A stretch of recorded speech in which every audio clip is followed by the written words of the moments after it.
Selamat pagi, perkenalkan nama saya Hartomo Akbar, saya dari kelas 13 F7. Pada pagi hari ini saya akan membahas tentang kepribadian. Definisi dari kepribadian itu sendiri yaitu segala corak perilaku dan sifat seseorang yang khas dan dapat diperkirakan pada diri seseorang. Hal ini digunakan untuk bereaksi dan menyesuaikan diri terhadap rangsangan, sehingga corak tingkah laku merupakan satu kesatuan yang fungsional dan khas bagi seorang individu itu. Lalu faktor-faktor pembentuk kepribadian.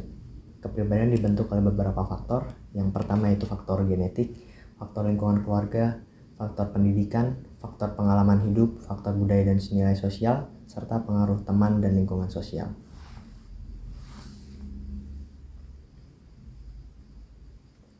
Yang pertama adalah faktor genetik. DNA ini mengandung petunjuk yang mengidentifikasikan sifat-sifat tertentu yang ada di diri seseorang. Jadi kecenderungan ini memiliki sifat-sifat seperti kecerdasan, temperamen, dan preferensi yang diturunkan melalui genetik. Selanjutnya adalah lingkungan keluarga. Pada lingkungan keluarga sendiri, faktor utama dalam membentuk kepribadian seseorang.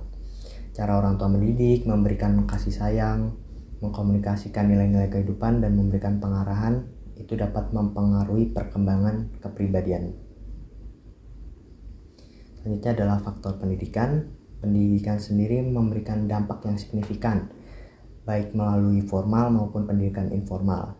Jadi seorang pelajar itu tidak hanya belajar tentang pengetahuan dan keterampilan, tapi juga nilai-nilai moral dan etika yang membentuk sikap dan karakter.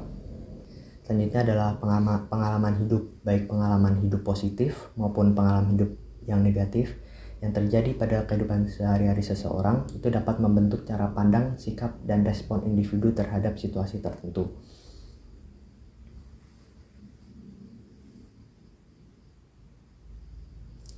Dan selanjutnya adalah budaya dan nilai sosial. Budaya tempat seseorang tinggal itu dan nilai-nilai sosialnya yang berlaku dalam masyarakat tersebut dapat mempengaruhi terhadap pembentukan kepribadian.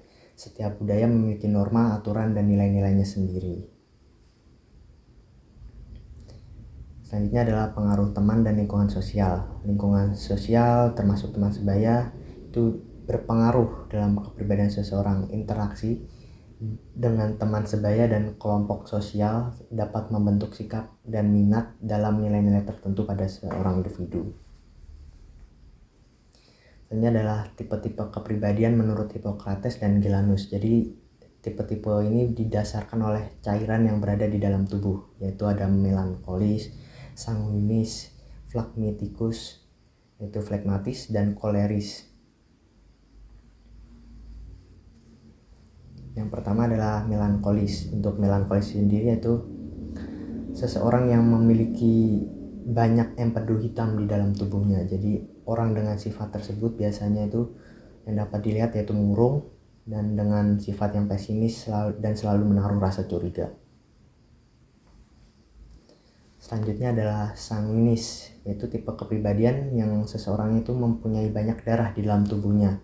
Yang bisa dilihat dari muka adalah wajahnya yang berseri-seri dan sifatnya selalu periang dan bersikap optimis.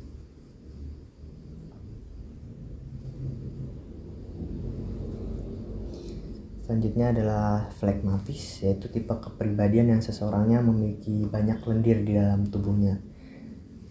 Jadi kepribadian ini biasanya tuh seperti lamban dan pemalas. Untuk wajahnya sendiri yang dapat dilihat yaitu selalu pucat.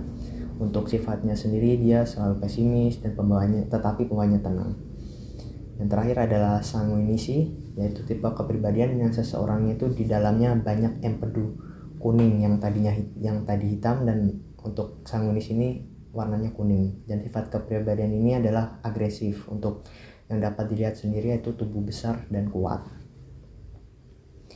Dan tipe kepribadian menurut Carl Gustav Jung itu ada dua, yaitu extrovert dan introvert. Yang pertama adalah extrovert, yaitu orang-orang yang perhatiannya lebih diarahkan ke keluar dirinya atau kepada masyarakat dan orang lain. Dan selanjutnya adalah introvert, yaitu orang-orang yang perhatian itu lebih diarahkan ke diri sendiri.